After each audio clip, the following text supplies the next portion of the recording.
Hey, in this video I'm going to share with you how I made a remix of Radiohead, Everything in Its Right Place. I'm going to take you through the whole session and how I created stems and stuff, but let's have a listen first. And I will play the full remix at the end of this.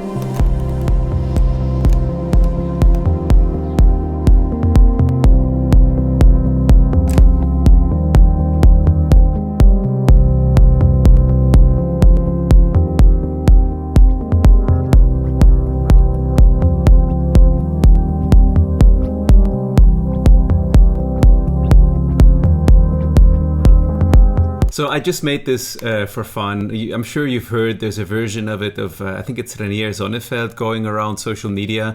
And I heard the intro of it and I got obsessed with it. And I was just listening to it the whole time. And then I realized there was a few elements in it that I didn't like so much. I mean, it's a super cool remix, but it's just, some of the stuff in there, I didn't like it. So I was like, well, why don't I make the version that I would love to hear? And that's what I did. For like 3 days, I was totally obsessed and just sat down and made this. And because so many people, reached out to me that heard it on my social media and they're like, oh, how did you do this? Or how did you get the sound like this? Actually, people were asking me if I can do mastering for them and stuff. I was like, well, it'll be fun. It'll be fun to share. I have no commercial intent with this. If anyone from the label or the management or the band should see this, like I said, I just got obsessed with the song. I have no commercial intent. If you want me to erase all this, I will. If you want to do something with it, that would be amazing. I expect no compensation. This was purely just something I did out of a passion project. I just felt driven to do it. So having said that, probably this is going to get me a massive copyright strike or I don't know, but I just wanted to share this with you because I think it's interesting and it's fun to see how to do this. And I was lucky to learn how to do some of this stuff at School of Audio Engineering. So the first thing you need if you're going to make a remix, of course, is stems, because you can maybe get away with doing it with the full track, but it's very difficult. So there's many AI solutions these days for that. The one I use is called FADR. It's incredible how clean it can split stuff up from a left-right mix, from a mixdown. Here, let me show you, for example, just the vocal, how clean it sounds. Everything.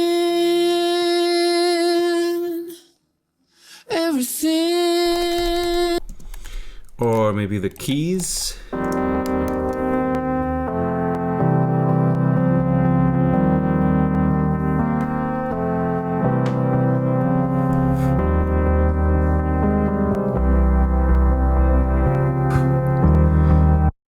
Those keys give me goosebumps every time I hear them. It's unbelievable how beautiful that is. Whoever made that, man, respect. It's amazing. I learned a lot actually doing this track because the keys are using a really cool scale. Oh god, this is embarrassing. I forget the name of it now, but maybe I have it on one of these instruments here. It's a C Phrygian. Never heard of it before, never used it before. And on top of that, the timing is really interesting. So it's playing 5/4 or 10 measures before it loops around again. So once I figured all this stuff out, making the remix was much easier. And my goal with the remix was to add as little as possible to get it to work as a dance track, but I didn't really want to add anything on top to like put my big stamp of whatever it is that I do. I just wanted to make a really, really minimal version of it. So that's what I did. I also tried to not touch the original parts as much as possible. So literally the vocal has some gain automation. I can show you here better. Has some gain automation. The Rhodes I did bring up front a little bit using some saturation and distortion and then some denoising to get rid of some of the weird crunch that gets created by AI stem separation. Because the Rhodes was getting lost a bit when it was working in a track with like really big electronic music drums. And I used the reverse vocal, so I took the vocal, sent it into a reverb, resampled that and reversed it to have a reverse vocal going into certain break parts, or here in the intro, let me show you.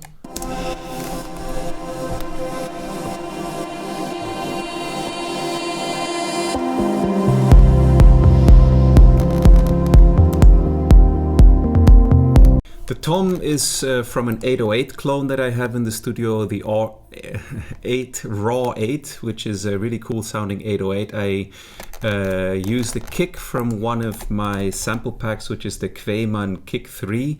And this is a little bit of outboard processing, which I did, which is I sent the kick through a filter to just fit it into the track a bit better, and then a little bit of compression from this UBK Kush.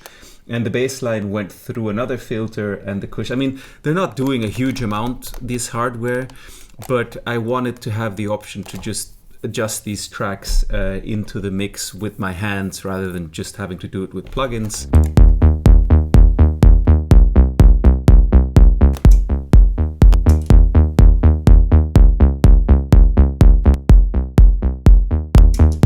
So one of the things that was the trickiest actually is to get the original track to play really tightly on a metronome so that I could sequence it. And actually what I ended up realizing is that first off, the instruments of the track are tuned to 436 hertz rather than 440, which is the standard A tuning. And then the BPM I actually used is 123.84. That's the only way I got the stems that I made to sit tightly on the grid. With the track. With the Ableton. So let's have a listen to that.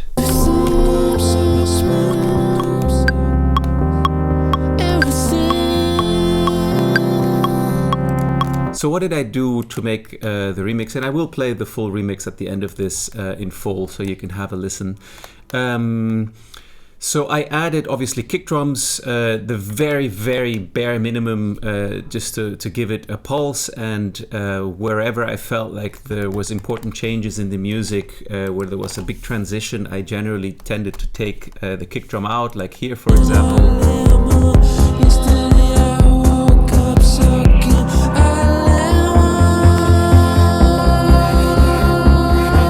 Like there, the vocal is so beautiful and the harmonic transition is so great that just having a kick on it just felt like it wasn't necessary. So I removed it there. The bass comes in quite late in the track, like around 2 minutes 30, because again, the beginning vocal and when the chords come in.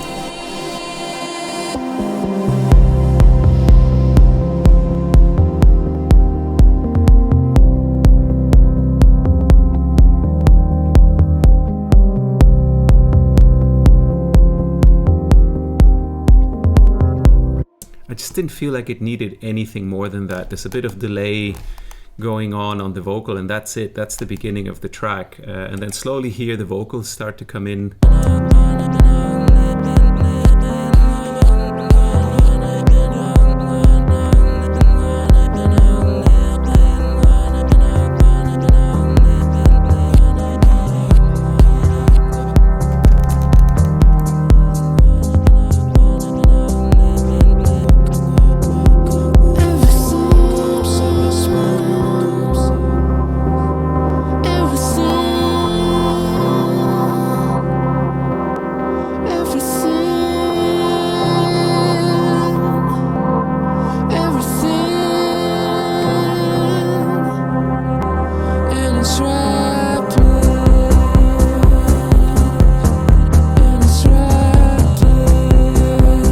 So I have a shaker that fades in when it first comes in, and obviously there the bass line comes in. Actually, pretty much everything on this except for one ride is made with a pack, like a template and sample packs I sell. So I'm using the Quayman 3 kick on this with a bit of external processing, and I'm using the Rhythm, Electron Rhythm bass synthesizer that I also make. And that's, and I'm using a tom also that I recorded from an 808 clone that I have in the studio. But everything else came from that template, besides actually, here's some strings also where I used Vienna instruments. It's like an old Vienna symphonic library that I have that has just like the very bare minimum, but I felt like some strings in certain points would be really nice to add a bit of tension. So let me show you.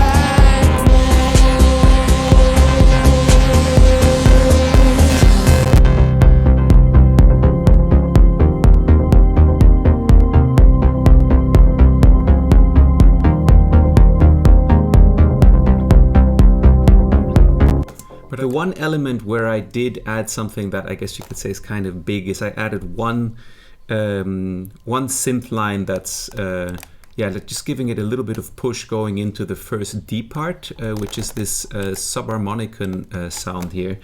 It's this amazing device sitting on my desk here. Synchronized it to the track and just did a bit of a filter sweep and stuff going into the break. Let me show you what that sounds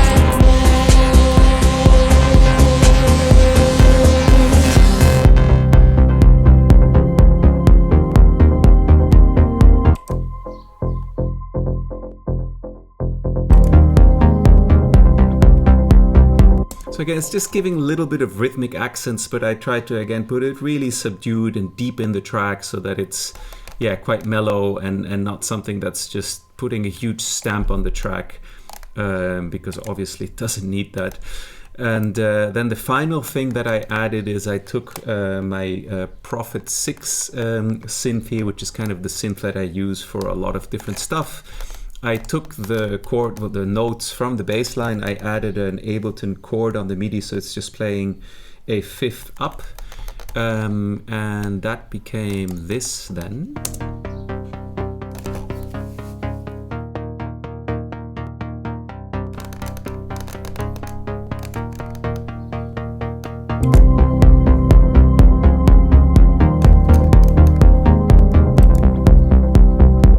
So without it, there's like a gap. There's something that the electronic feel for my taste felt a bit missing. But again, I've done it really subdued. Yeah, there's a ride, and that's it. I don't really want to keep talking over this anymore. I actually personally just enjoy listening to it more. So I'm going to play the track all the way through and just hope I don't get a content strike or whatever. On YouTube, that this is considered maybe educational material, or I had to compulsively make a remix material. The only other thing I can share with you maybe is I just made a guide, which is an empty MIDI track that helped me kind of build the sequence so that it's easy to jump to places, and so you know how often you're repeating stuff. And that's it. I'm going to take down the mastering a bit because I just saw it's super loud. I'm going to take it down to let's put it on 4. And let's listen to the final track once through. I hope you enjoy this remix. I had a blast making it, and see you on the next video. Bye.